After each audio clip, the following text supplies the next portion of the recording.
എന്റെ കർത്താവേ. എടാ വാറുണ്ണി. എന്തോ? ഒന്നിങ്ങോട്ട് വന്നേ.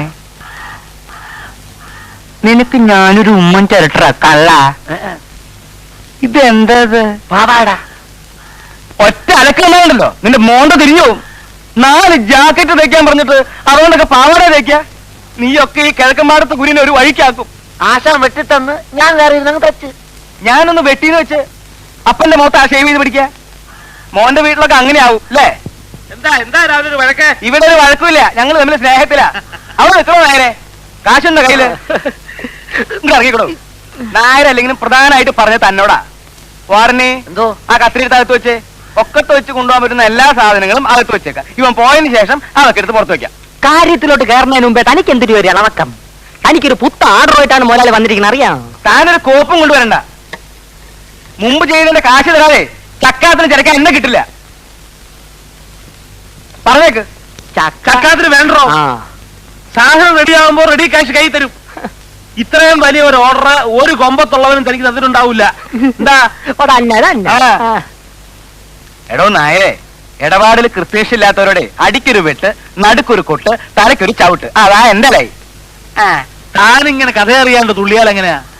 എടോ, എന്റെ പുതിയ ബാലയിലെ നായിക ആരാണെന്ന് അറിയാവോ? ആരായാലും എനിക്കെന്താ? ഞാൻ കെട്ടാൻ പോണോ? കെട്ടിയില്ലേലും കെട്ടാൻ പോണത് ആരാന്നുള്ള കഥയെങ്കിലും താൻ അറിഞ്ഞിരിക്കണ്ടോ മാപ്പിളെ.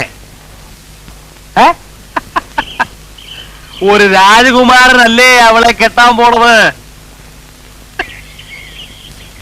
ഇതേരട്ടെ, താൻ ഞെട്ടരുത്. കോടീശ്വരനായ സുരേഷ് മേനോന്റെ സ്വന്തം കാമുകയാണ് ഇനി മുതൽ എന്റെ ബാലയിലെ പുതിയ നായിക.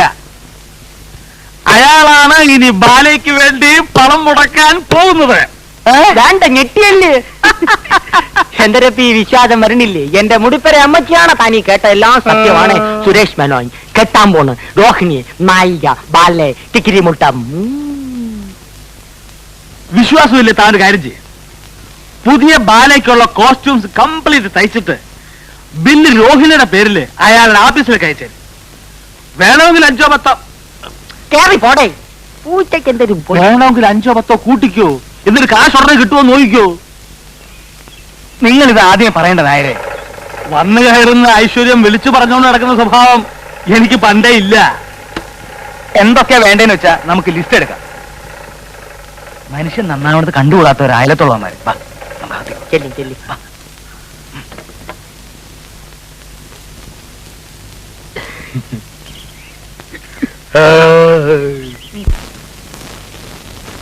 തന്റെ ന്യായങ്ങൾ ഒന്നും എനിക്ക് കേൾക്കണ്ട.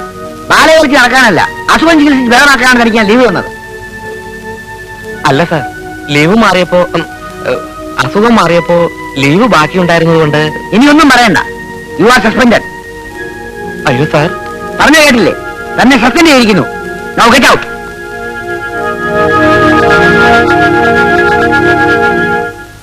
കാരണക്കുറ്റി നോക്കി ഒരു പെട ഞാൻ വെച്ച് വരും. കാര്യവിവരമുള്ള ഒരുത്തരെങ്കിലും ഇരിക്കേണ്ടത് കരുതിയാ തന്നെ ഞാൻ അകത്ത് കയറ്റിയത്. ഇന്നലെ ഒരു ബഹളവും ഇല്ലാതെ നടന്നുകൊണ്ടിരുന്ന ബാലെ തല്ലിപ്പൊളിയാക്കിയത് താൻ ഒറ്റ ഒരുത്തനാ. ഇനി ഒരു നിമിഷം നിൽക്കരുത്, കടക്ക് പുറത്ത്. അങ്ങനെ പറയരുത് സാർ, എന്നെ ബാങ്കിൽ നിന്ന് സസ്പെൻഡ് ചെയ്ത് തന്റെ കുഴപ്പം കൊണ്ടാ. ഇവിടുന്ന് എന്നെ ഇറക്കി വിട്ട എനിക്ക് ജീവിക്കാൻ ഒരു മാർഗമില്ല സാർ. ഒരു മാർഗമില്ലാത്തവർക്കുള്ളതാണ് തെണ്ടൽ. അതൊന്ന് പരീക്ഷിച്ച് നോക്ക്. ഒരു മിനിറ്റ് ഇവിടെ നിർത്തരുത്. ഇവരെ ജോലിന്റെ പിന്നാലെ മനസ്സ് നടത്തി നടക്കുക കള്ള. ഞാൻ കണ്ടിട്ടുണ്ട്. എടോ പറ്റേ മര്യാദയ്ക്ക് പറഞ്ഞ് ഇറങ്ങി പോവാൻ. ബാക്കിയുള്ളവരെ കഞ്ഞിക്കുള്ള പാറ്റ ഇടാ, ഇറങ്ങി പോവാൻ. ഒന്ന് പൊട്ടിച്ച് കൊടുക്കുകയും അതെനിക്ക് കഴിയില്ലേ? അത് ഞാൻ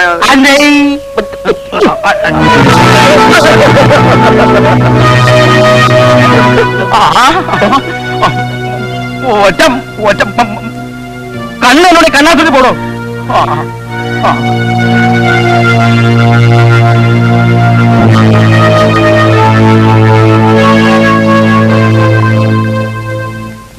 നിങ്ങൾ ഓർഡർ ചെയ്ത സാധനങ്ങളൊക്കെ റെഡി ആയിട്ടുണ്ട് കേട്ടോ. ബില്ല് ഞാൻ ഒരു ലൈനിൽ സുരേഷ് മെന്നു വിട്ടിട്ടുണ്ട്. ആ ബില്ല് ഇവിടെ ചെന്നാ ഉടനെ തന്റെ കാശ് കൈ കിട്ടും. വെറുതെ മനുഷ്യന് ചുറ്റിക്കില്ലല്ലോ. താൻ പേടിക്കണ്ടോ നമ്മളെ? രോഹിണി എന്ന് പറഞ്ഞ അയക്ക് ജീവനാ. തന്റെ നക്കാപ്പിച്ച ബില്ല് അയക്ക് പുല്ലാണ് പറഞ്ഞിട്ട് അവസാനം ബില്ലുകൾ തിരിച്ചു വരരുത്. തനിക്ക് എന്നെ അറിഞ്ഞൂടാ? അറിയാം അതുകൊണ്ടാ മുമ്പേ തന്നെ പറഞ്ഞത്. ആ വേഷങ്ങളൊക്കെ എവിടെ? പഠിക്കാൻ എടുത്തിട്ടുണ്ട്. കൈവണ്ടിയിലാണ് കൊണ്ടുവന്നിരിക്കണേ. പോയി എടുത്തോണ്ട് വാ. ഉണ്ടല്ലോ ആനപ്പഴ. ഏതായി രോഹിണി? ആ ലിസ്റ്റിൽ ഒരുപാടുണ്ടല്ലോ, ഓർമ്മയാണില്ല. സത്യമായിട്ടും ജെയിംസ് എനിക്ക് തരാമെന്ന് അറിയില്ല. എന്നാലൊരു കാര്യം ചെയ്യാം, ഏതെങ്കിലും ഒരു ക്ലാർക്കിനെ കൊണ്ട് ഇതൊന്ന് അന്വേഷിപ്പിക്കാം. ആറ്റിക്കളഞ്ഞാലും അളന്നു കളയണമെന്നാണല്ലോ പ്രമാണം. വേണ്ട, ആ ബില്ലിംഗ് ഇതാ, ഞാൻ തന്നെ അന്വേഷിച്ചോളാം. ഒരു ക്ലർക്കിന്റെ വേഷം കെട്ടി എനിക്ക് ചേരുമോ എന്ന് നോക്കട്ടെ. ചേടാ, കടുവയെ കിടവ് പിടിച്ച കഥയായല്ലോ.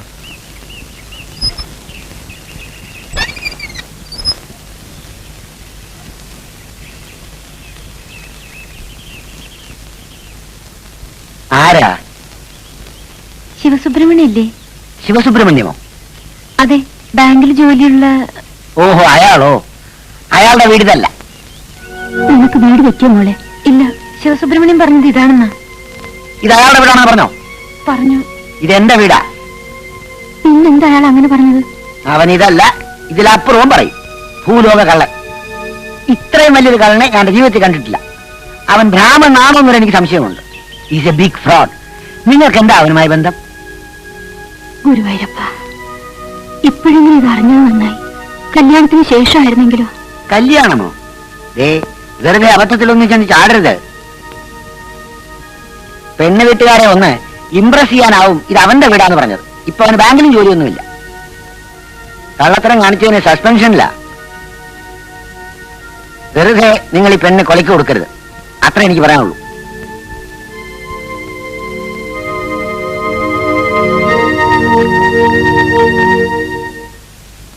എന്താ സാറേ, ബില്ല് പാസ്സായ? അതിന്റെ കാര്യം ചോദിക്കാനാണ് ഞാൻ വന്നത്. നിങ്ങളല്ലേ 30,000 രൂപയുടെ ബില്ല് അയച്ചത്?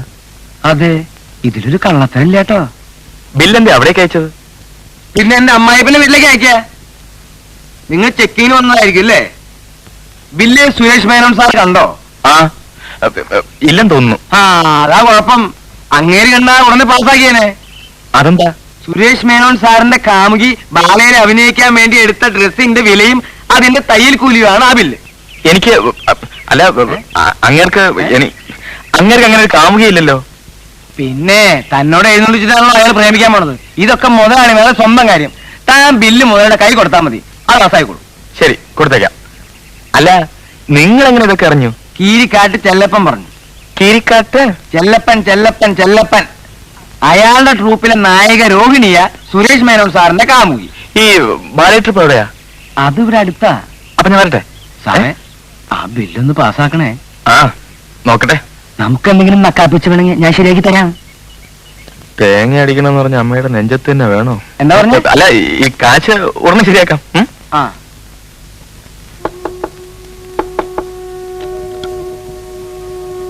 രോഹിണി, എന്താ വല്ല പുതിയ കള്ളത്തരം കൊണ്ട് വന്നിരിക്കുകയാണോ? ബാങ്കിൽ ജോലി, നോക്കാനാളില്ലാത്ത വലിയ മണിമാളിക. നാളല്ലേ മനുഷ്യൻ ഇങ്ങനെ കള്ളത്തരം പറഞ്ഞ് നടക്കാൻ? പാവം കളിച്ച് നടക്കുന്നു. എനിക്ക് പറയുവാനുള്ള എനിക്കൊന്നും കേൾക്കണ്ട, കേട്ടിടത്തോളൊക്കെ മതി.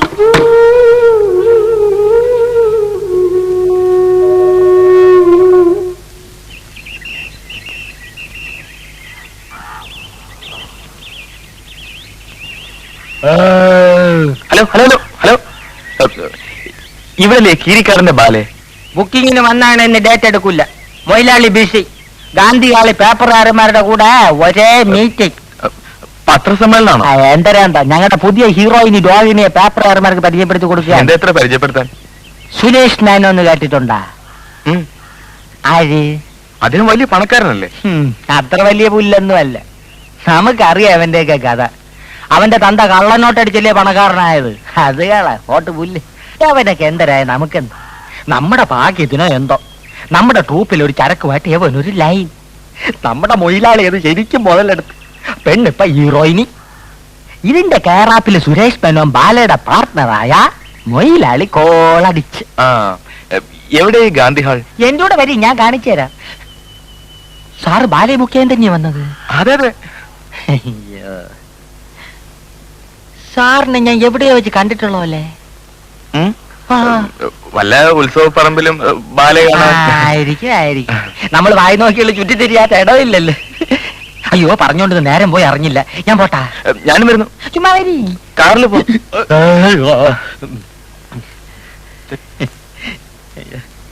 ഇതാണ് എന്റെ പുതിയ നായിക രോഹിണി.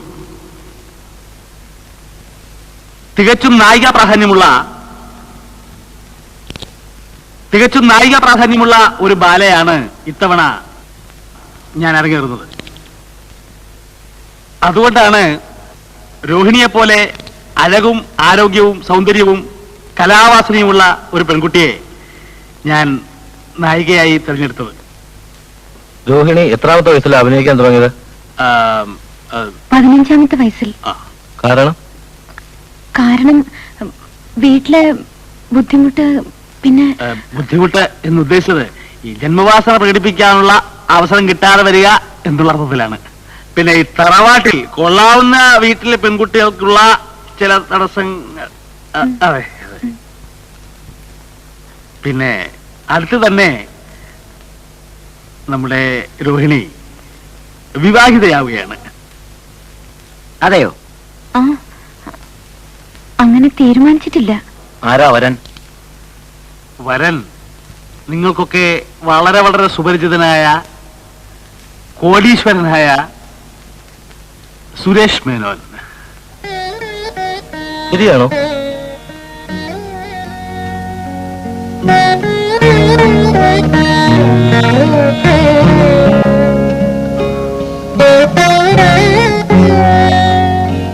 അതെ, ഞങ്ങൾ തമ്മിൽ സ്നേഹമാണ്.